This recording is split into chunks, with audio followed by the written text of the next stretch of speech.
muroti.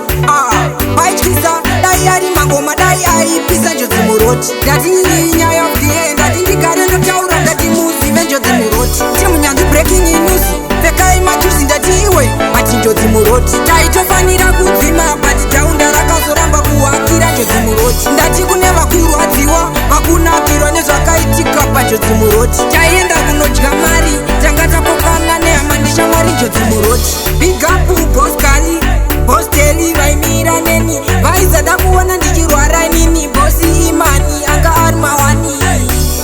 Zvinowanikwa machallenges eupenyu, zvinowanikwa mulife zvinoitika.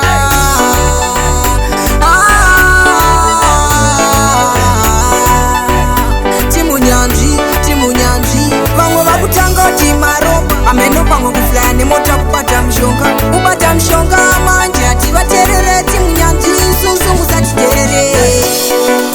Boss Kali ndotemba nemi iwe. Boss Telly vaudze kuti isusu toenda mberi. Iwe Bosi Imani vaudze munomira nemichero pamawanda.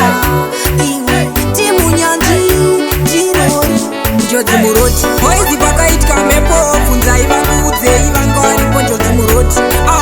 Accident kwatene wishi but nemakiyoti njodzi muroti. Hapana hapo vakazofa chakazongopona but iwe njodzi muroti. Kunyange dzakafa dzashoma dzakarwa dzakawanda iwe njodzi muroti. Boizi taienda kuleki kunofara kwete zvefeki njodzi muroti. Kuenda goti dai takadzimongoti pakafamba goti njodzi muroti.